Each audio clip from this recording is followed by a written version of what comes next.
राधा स्वामी, राधा स्वामी दयाल की दया, राधा स्वामी सहाय, राधा स्वामी।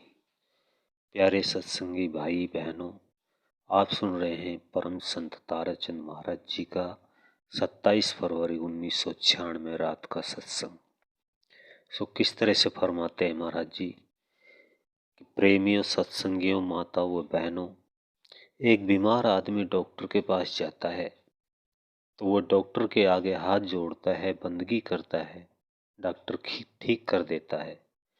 और अगर सतगुरु के पास जाए तो सतगुरु भी तो डॉक्टर ही है, वह रूहानी दात से उनको ठीक कर सकता है। उसके दोनों दिन बन जाते हैं। हम बड़े बड़े अफसरों के पास जाते हैं, बड़े धनवानों के पास जाते हैं, 4 पैसों के वास्ते कि पैसे दे। हम उनके आगे बड़ी दीनता करते हैं, और अगर वह दीनता सतगुरु के दरबार में जाकर करें तो फिर हमें किसी भी चीज की जरूरत नहीं रहेगी। सारी ही चीजें मिल जाएगी, मौज हो जाएगी। जिस सतगुरु का सहारा और मालिक पर भरोसा है, उनके सारे ही काम आप ही बन जाते हैं। मैं एक बात की मिसाल देता हूँ। कई ऐसे आदमी होते हैं, मैं सत्संग में से आया था और मेरे पिताजी ने कहा, कहाँ गया था? मैंने कहा, सत्संग में गया था। उसने कहा कि मेरी एक बात का जवाब दे, तू ये बता परमात्मा कितनी बार हंसता है? मैंने कहा, मुझे तो पता नहीं है। उसने कहा, अरे मूर्ख, 2 बार हंसता है। मैंने ये बात 2-3 आदमियों से पूछी, किसी ने भी ये बात नहीं बताई। अब मैं उनके पास ही था तो 2-3 दिन के बाद मैंने उनसे कहा कि पिताजी, आप एक बात बताओ, तो वो परमात्मा 2 बार किस किस वक्त हंसता है? उसने कहा, बस तो अपने महात्माओं से पूछ ले। सत्संगियों, सभी ने इनकार कर दिया, किसी ने नहीं बताया। उसने कहा, एक बार तो परमात्मा उस वक्त हंसता है जब वह 1000 भुजाओं के साथ किसी को देता है और दुनिया उससे वह कुछ चीज छीनती है तो उस वक्त उसे हंसी आती है।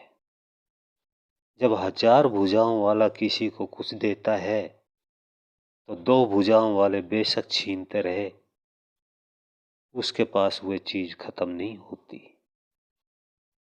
दूसरी, उस परमात्मा को उस वक्त हंसी आती है जब वह 1000 भुजाओं से किसी के कुछ छीनता है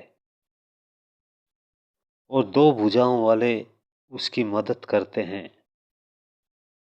कितनी ही मदद करते रहो, वह कुछ नहीं कर सकते, तब भी उसको हंसी आती है।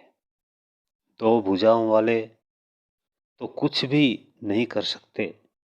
मैंने कहा, ये तो बहुत ही बढ़िया बात है। यदि आप समझो तो बात तो बहुत ही बढ़िया थी। आप पवित्र भांडे में अगर दूध डाला जाएगा तो फट जाएगा। जब बर्तन पवित्र होता है, उसमें दूध डाल दो, वो फटेगा नहीं। इसलिए ही संतों की रेडिएशन काम करती है। संत और महात्माओं के पास में जाते हो, वे नाम तुम लेते हो। जब तुम्हारी भी वैसी व्यवस्था नहीं हुई तो क्या नाम लिया आप लोगों ने? जब तुम्हारा मन ही काबू नहीं है, जब तुम्हारा अंतकरण ही शुद्ध नहीं है, तो आपने क्या नाम लिया? महात्माओं के पास में जाने से तो अंतकरण शुद्ध होता है, और शुद्ध पहले ही है तो कहना ही क्या। जब उनके पास में जाता है तो रेडिएशन उनकी जल्दी ही आ जाती है। महाराज पंडित फकीरचंद जी ने एक बूढ़े आदमी को मेरे पास भेजा। वह 60 बरस का था, वह पंजाब से आया था। महाराज सावण सिंह से नाम ले रखा था।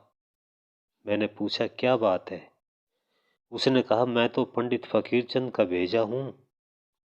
मैंने कारण पूछा तो उसने कहा कि उन्होंने ये बात कही है कि तू उससे अपनी बात पूछ ले, तेरा अगर भजन नहीं बनता है तो वे बता देगा।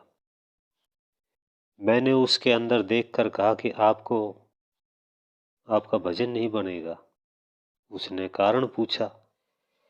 मैंने कहा, आप विषयी हो, अब भी आप विषय में चूर हो। सच बताओ, आपके शरीर में कुष्ठ पड़ेगा अगर तुमने झूठ बोली तो। उसने कहा कि मैं तो आज भी अपनी धर्मपत्नी को छोड़कर आया हूं। मैंने कभी भी वे अकेली नहीं छोड़ी। मैं तो बहुत ही गिरा हुआ हूं। तो मैंने कहा, फिर तू हंसों के दर्शन कैसे करेगा और प्रकाश को कहाँ देखेगा, कहाँ जाएगा? यही तो महात्माओं का पहला खेल है। सो पहले तो अपना अंतकरण शुद्ध करो। ये महात्मा का नाम भी क्या लूं? उसने मेरे से कहा कि मैं सुमरण करता हूं। मैंने पूछा, किस तरह करते हो? उसने बताया कि उसको इस तरह करता हूं। मैंने कहा कि वही अच्छी बात है। फिर मैंने कहा, आप बुरा न मान जाना, मेरे दिल में तो ये बात आती है कि आपका व्यवहार ऐसा है। उसने कहा, हाँ। उसने कहा, फिर उससे क्या बिगड़ता है? मैं तुम्हें ही ये बात बताता हूं कि उस काम में कुछ भी नहीं बिगड़ता है। मैंने कहा, लानत है, मैं तो तेरे पास आऊंगा नहीं। आप इतने बड़े आदमी हो और इतनी गंदी बातें सिखाते हो।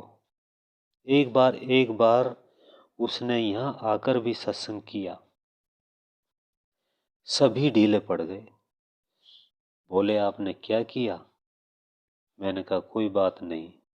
उसने तो यही बात बताई थी कि अपना जीवन पवित्र रखो, ब्रह्मचर्य का पालन करो और फकीरों का संग सच्चे दिल से करो। जब तुम फकीरों का संग सच्चे दिल से करोगे तो तुम खुद भी फकीर बन जाओगे। सांभर के खेत में कुछ भी चीज गिर पड़ती है तो वह सांभर बन जाती है। इसलिए ही संतों के संग से संत ही बन जाते हैं। इसलिए ही सच्चाई से संग करो। यूं तो मेरे पास में भी अनेक आते रहते हैं। महाराज फकीरचंद कहा करते थे कि संत ताराचंद, जो मेरे पास में रहते हैं वे सब ही ठग है।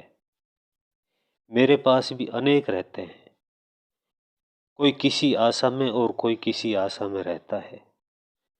भजन करने के लिए तो कोई बिरला ही आता है इस संसार में।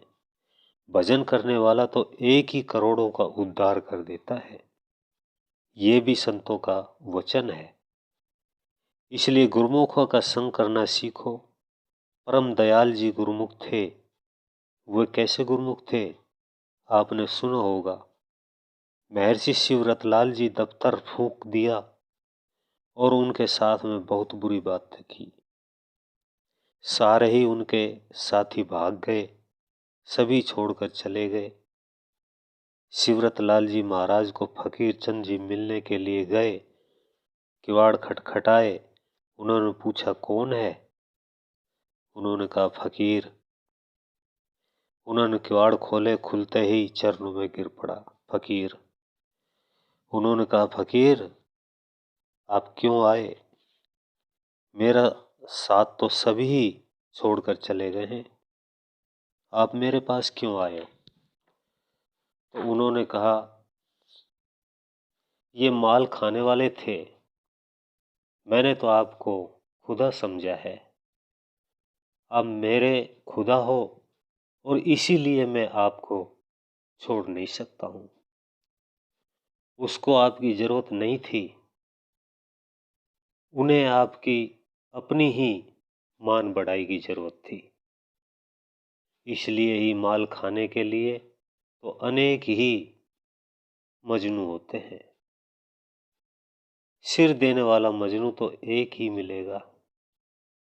तब महाराज शिवरतलाल जी ने फकीर की बांध भर ली और कहा, फकीर अब तो मैं भी तेरे सहारे पर अपना जीवन बिता जाऊंगा। ये सत्संगियों, गुरुमुख होता है, उनकी बात तो गुरुमुख जानता है। जैसे विवाहिता की बात को विवाहिता ही समझती है। आपने सुना होगा, अभी आप सुन रहे थे परम संत ताराचंद महाराज जी का ये सत्संग। इससे आगे का भाग सुनने के लिए वीडियो को लाइक करें, चैनल को सब्सक्राइब करें, ज़्यादा से ज़्यादा शेयर करें। सभी बहन भाइयों को राधा स्वामी जी।